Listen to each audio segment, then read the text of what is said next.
624 খ্রিস্টাব্দ হিজরি দ্বিতীয় বছর রমজান মাসের 17 তারিখ মদিনা থেকে প্রায় 130 কিলোমিটার দূরে বদর নামক মরুভূমি এলাকায় সংঘটিত হয় ইসলামের ইতিহাসে প্রথম বড় যুদ্ধ, বদর যুদ্ধ।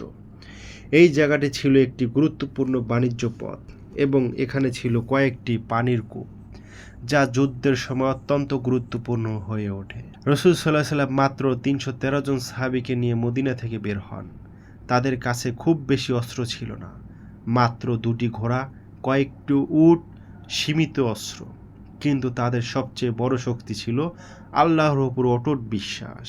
অন্যদিকে মক্কার কুরাইশরা প্রায় 1000 সৈন্য নিয়ে বদরের দিকে অগ্রসর হয়। তাদের ছিল অনেক ঘোড়া, শক্তিশালী অস্ত্র, যুদ্ধের অভিজ্ঞ যোদ্ধা। তাদের উদ্দেশ্য ছিল একটাই, ইসলামকে ধ্বংস করা। বদরের যুদ্ধক্ষেত্র সবচেয়ে গুরুত্বপূর্ণ বিষয় ছিল পানির কূপ।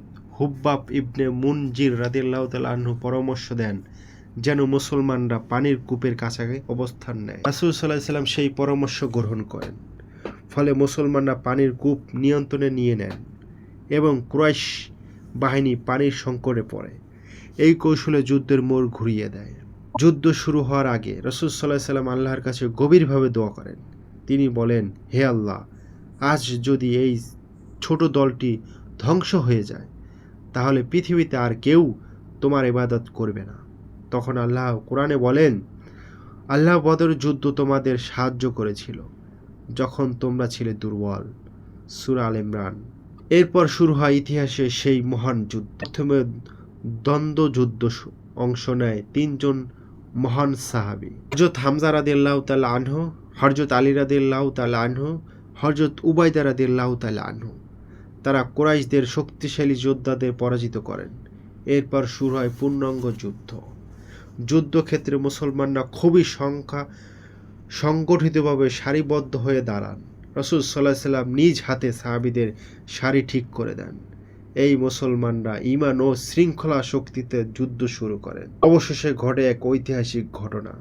মাত্র 313 জন মুসলমান 1000 জনের বিশাল বাহিনীকে পরাজিত করে। এই যুদ্ধে 70 জন কাফির নিহত হয়, 70 জন বন্দী হয়, আর মুসলমানদের 14 জন সাহাবী শহীদ হয়। বদর যুদ্ধ আমাদেরকে শিখায়, ঈমান থাকলে ছোট শক্তিও বড় শক্তিকে হারাতে পারে।